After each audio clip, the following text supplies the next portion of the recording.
Assalamualaikum warahmatullahi wabarakatuh. Eh, Sambutan nanti ceramah saya singkat-singkat nanti ya. Eh, Sebetulnya saya menyiapkan untuk bikin YouTube. YouTube itu ada sekitar 15 menit. Tapi kalau seandainya sudah kepanjangan diperingatkan saja. Saya tidak memakai pembukaan ya. Saya langsung materi ceramah yang ingin saya sampaikan, bahwa prana sakti ini berdasarkan pengamatan dan pengalaman saya, banyak yang aktif latihan, naik tingkat, tapi nggak naik kelas. Kenapa? Karena naik kelasnya jurus-jurus prana sakti itu adalah ketika jurus itu kita pakai sesuai dengan peruntukannya. Jurus ini gunanya untuk ini, jurus ini gunanya untuk ini, kita pakai. Nah, pada saat itu kita memiliki peluang untuk naik kelas. Kalau jurus kita pakai, gunanya kita tahu, kita bisa evaluasi jurus ini berhasil apa enggak. Kalau berhasil, alhamdulillah. Dan kalau enggak, berarti ada sesuatu yang belum sempurna. Nah, mendapatkan informasi kekurang sempurnaan jurus yang kita gunakan itu, maka pada saat itulah yang sebetulnya naik kelas yang sebetulnya, naik kelas yang sebenarnya.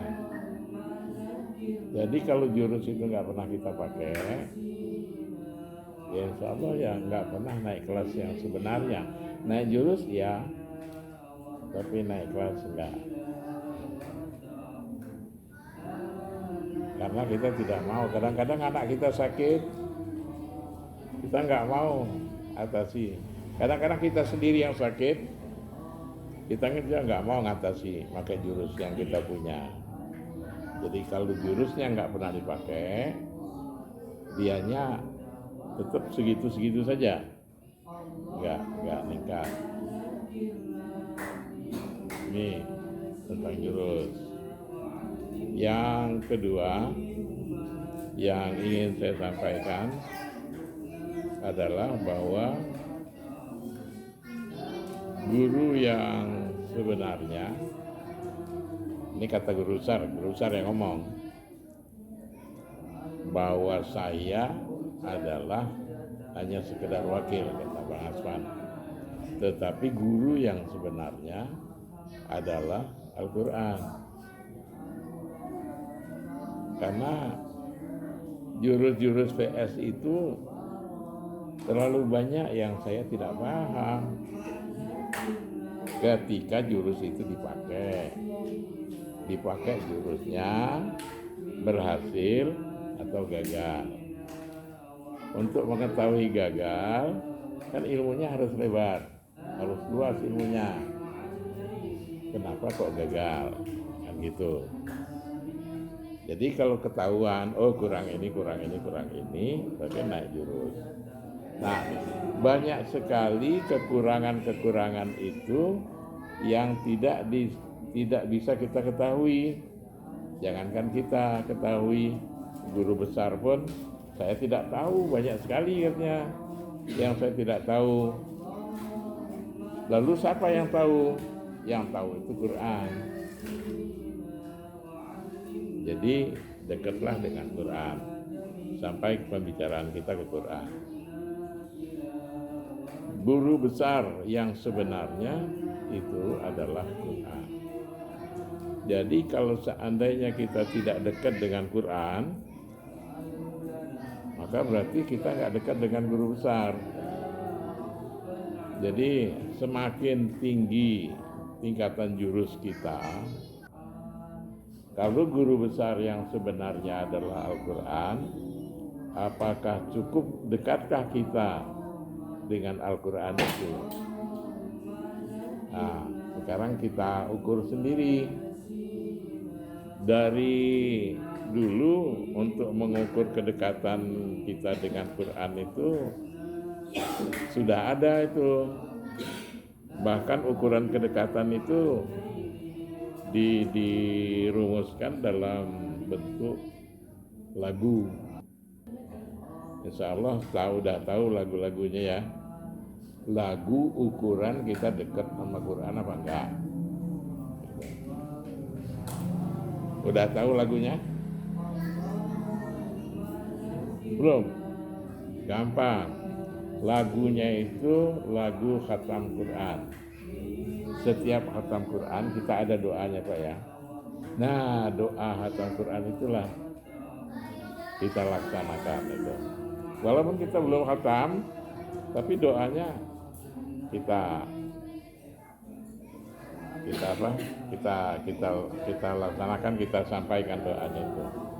Ada yang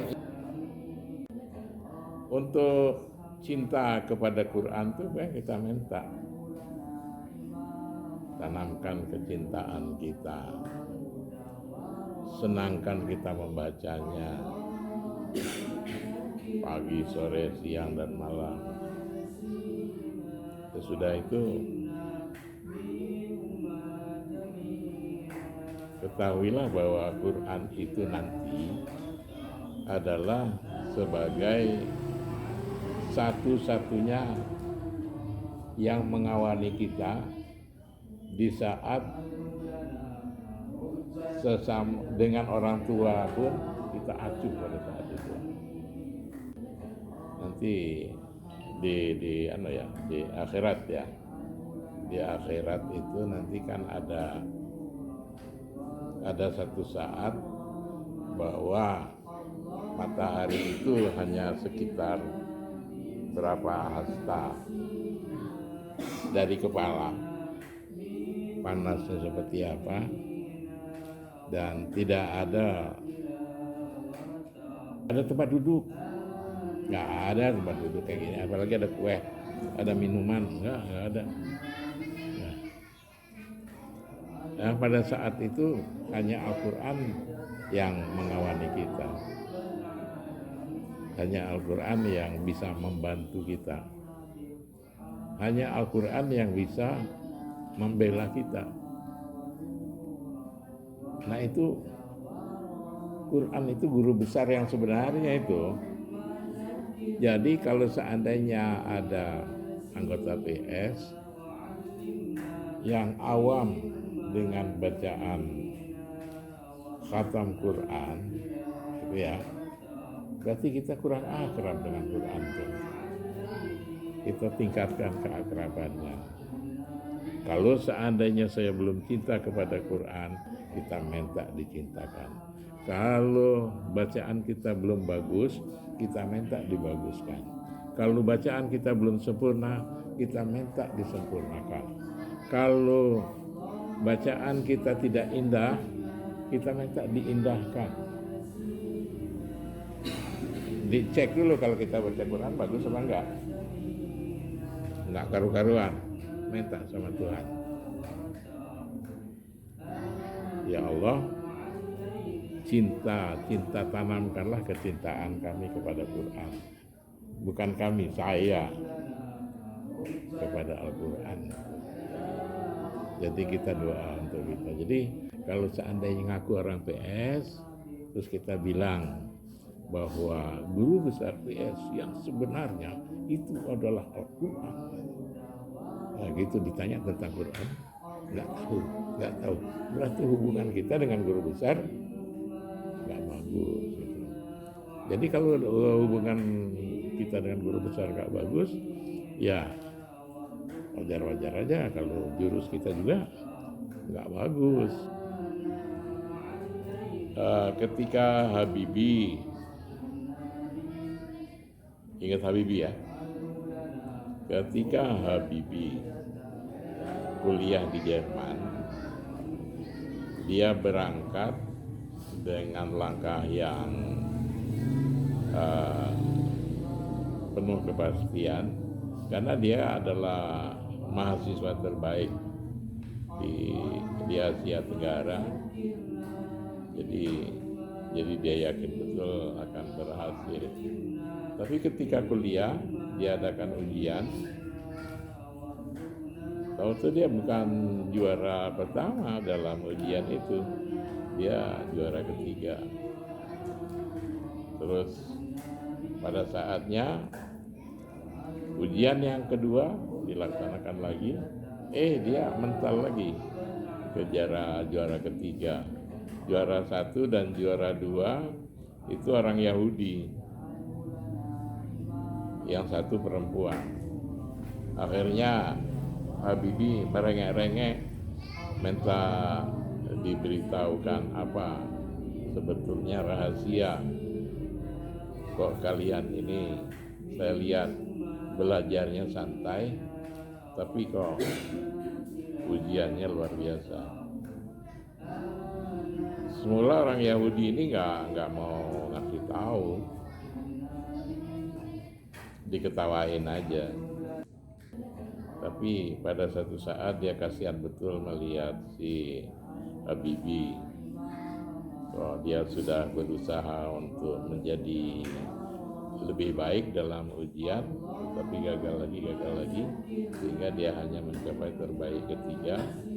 Akhirnya dia panggil, Habibie, saya akan sampaikan mengapa kami memenangi prestasi dalam belajar 2 kali ini. Senang sekali Habibie. Setelah dikasih tahu, begini Habibie, setiap sepertiga malam, sepertiga malam terakhir, sepertiga terakhir maksudnya, bukan malam terakhir, sepertiga terakhir malam, kami selalu mandi. Kami bersihkan badan. Dan sudah dibersihkan badan, kami ganti pakaian yang bersih, kami pakai harum, baru belajar. Sebelum belajar, si Yahudi ini baca Quran. Wah, kaget si Habibie. Jangan main-main. Betul Anda baca Quran? Iya. Anda pengen dengar kami baca Quran tuh di surat berapa, di ayat berapa? Dia nantang. Rupanya orang Yahudi ini sudah kebiasaan setiap sepertiga malam itu baca Quran, dan akibat dari baca Quran itu otaknya encer, daya ingatnya juga bagus, dan kesehatannya juga bagus, pemahamannya bagus, sekali dengar paham, sekali dengar nggak lupa-lupa, dan lain sebagainya. Wah, setelah kayak gitu Habibie pulang nangis raung-raung. Dia menyesali dirinya kenapa selaku orang Muslim tidak melakukan itu. Begitu Habibie baca Quran, Habibie bukannya mandi baca Quran segitu aja, tapi Habibie ada lebihnya lagi. Dia sholat, baca Quran, sholat pagi, sore, siang dan malam, seperti yang di buku, yang di nyanyian itu tadi, di doa itu tadi, dilaksanakan oleh Habibie sampai pada waktunya ujian. Habibie juara 1, dan juara 1-nya melebihi meninggalkan saingan-saingan. Mudah-mudahan ada manfaatnya pembicaraan kita yang singkat ini, dan saya mohon maaf atas segala kekurangan. Kepada Allah kita sama-sama mohon ampun. Saya akhiri pembicaraan ini. Wabillahi taufiq wal hidayah. Assalamualaikum warahmatullahi wabarakatuh.